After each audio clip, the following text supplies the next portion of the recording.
दोस्तों, हम लेकर आए हैं एक नया वीडियो जिसमें हम लोग सीखेंगे कि पाइप में कुल कितने पोजीशन होते हैं। आप इस चैनल पर नए हैं तो चैनल को लाइक कीजिए, सब्सक्राइब कीजिए, शेयर कीजिए और कमेंट कीजिए, क्योंकि एक लाइक हमारे लिए बहुत ही महत्वपूर्ण होता है। आपके एक लाइक से हमें काम करने का मनोबल मिलता है, तो कृपया एक लाइक तो ज़रूर कर दें। पाइप में वेल्डिंग के कुल 6 पोजीशन होते हैं। 1G position, 2G position, 3G position, 4G position, 5G position और 6G पोजीशन। ये 6 पोजीशन जो होते हैं यह पाइप में होते हैं। 1G को फ्लैट पोजीशन कहा जाता है, 2G को हॉरिजॉन्टल पोजीशन कहा जाता है, 3G को वर्टिकल पोजीशन कहा जाता है और 4G को ओवरहेड पोजीशन के नाम से जानते हैं। पाइप में 5G जो होता है वह यदि पाइप हॉरिजॉन्टल में है और घूम नहीं रहा है उसका वेल्डिंग करते हैं तो वह 5G होता है, और 45 डिग्री पर जो वेल्डिंग करते हैं वह 6G पोजीशन होता है।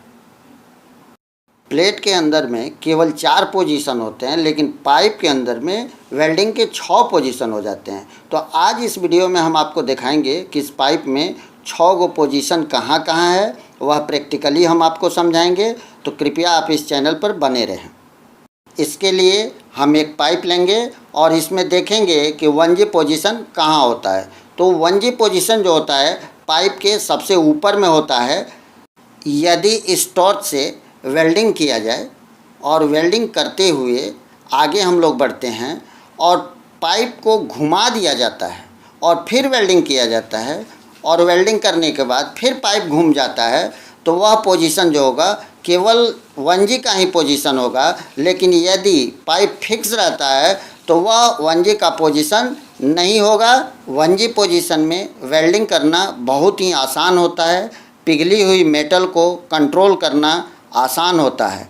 तो सबसे बढ़िया वेल्डिंग जो होता है 1G का होता है। अब हम लोग देखेंगे 2G पोजीशन। यदि पाइप को हॉरिजॉन्टल स्थिति में रख दिया जाए और यहाँ से वेल्डिंग हम लोग करना शुरू करते हैं और वेल्डिंग करते हुए आगे बढ़ जाते हैं और लास्ट तक यहाँ तक वेल्डिंग कर देते हैं, तो यह जो होता है यह 2G वेल्डिंग होता है। और दूसरा होता है कि पाइप को जो है वर्टिकल में रख दिया जाए और पाइप के ऊपर एक दूसरा पाइप रख करके और वेल्डिंग किया जाए, तो वह भी जो पोजीशन होगा वह भी 2G पोजीशन में आता है। और वेल्डिंग जो है चारों तरफ से कर लेने के बाद भी वह वेल्डिंग जो होगा 2G पोजीशन में होगा। इस स्थिति में पाइप जो होता है घूमता नहीं है, पाइप जो होता है स्थिर रहता है। तीसरा होता है 3G पोजीशन। यदि पाइप को वर्टिकल में हम खड़ा कर दें और यहाँ से लेकर के और ऊपर तक हम वेल्डिंग करते हैं या ऊपर से लेकर के नीचे तक वेल्डिंग करते हैं, तो यह जो होता है यह 3G पोजीशन होता है। अब हम यहाँ से लेकर के ऊपर की तरफ वेल्डिंग किए या ऊपर से नीचे की तरफ वेल्डिंग किए, तो यह जो होता है यह 3G पोजीशन हो जाता है। अगला जो होता है वह 4G पोजीशन होता है, यानी कि ओवरहेड पोजीशन। ओवरहेड पोजीशन में जो होता है जॉब जो होता है ऊपर हो जाता है और नीचे से वेल्डिंग होती है, उसको कहा जाता है ओवरहेड पोजीशन। इस स्थिति में जो है वेल्डर जो है केबल को अपने गले में लटका लेता है, जिससे कि केबल का वजन न पड़े। और पोजीशन जानने के लिए इस पाइप के इस एरिया को हम लोग समझेंगे। यहाँ देख रहे हैं यह एरिया बना दिया गया है।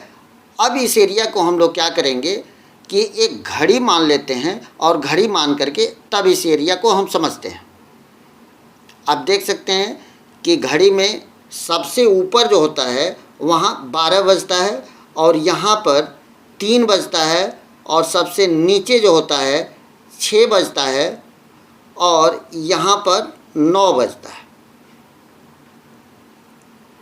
आप कंफर्म हो गए। इसके बाद अब देखेंगे तो यहाँ पर जो होता है 1 बज जाता है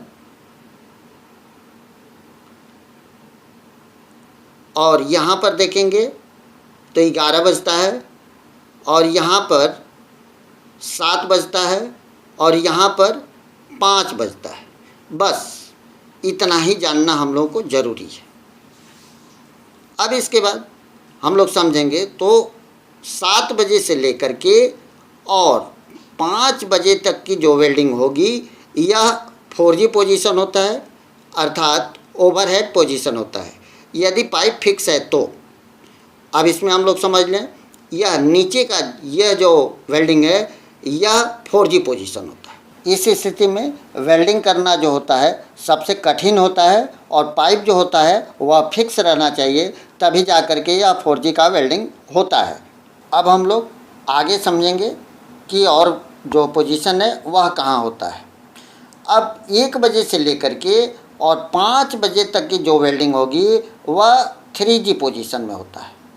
यह जो है 3G पोजीशन के नाम से जाना जाता है। अब इसको समझ लें, अब यहाँ से लेकर के और यहाँ तक की जो वेल्डिंग है यह 3G पोजीशन में है, इसको 3G पोजीशन कहा जाता है।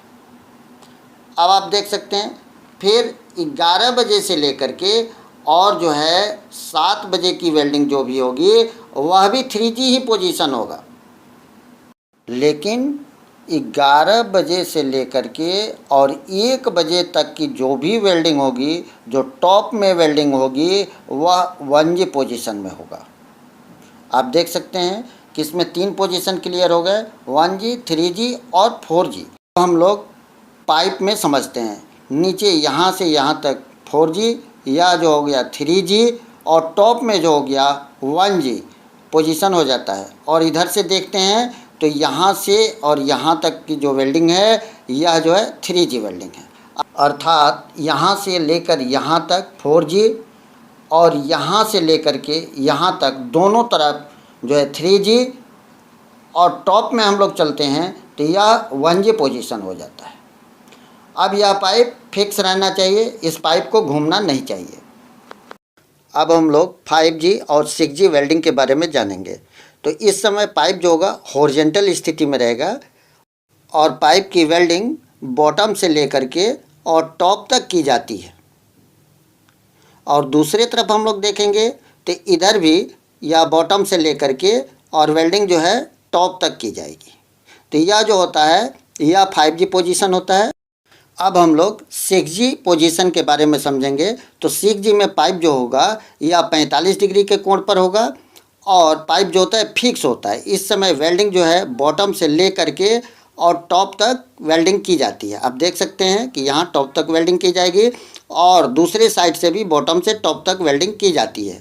6G की वेल्डिंग इसलिए कठिन मानी जाती है कि इसमें जो है 1G में भी गुरुत्वाकर्षण कार्य करता है, पिघला हुआ मेटल नीचे गिरने लगता है, और 3G में भी जो है गुरुत्वाकर्षण कार्य करता है, 4G में भी गुरुत्वाकर्षण कार्य करता है, यानी कि सारे वेल्डिंग में जो गुरुत्वाकर्षण कार्य करता है। आप देख सकते हैं कि यहाँ जो है यह बॉटम से लेकर के और टॉप तक वेल्डिंग की जाएगी और नीचे दूसरे तरफ बॉटम से लेकर के और टॉप तक वेल्डिंग की जाएगी। तो दोस्तों यह वीडियो अच्छा लगा है तो चैनल को लाइक कीजिए, शेयर कीजिए, कमेंट कीजिए। मिलते हैं अगले वीडियो में।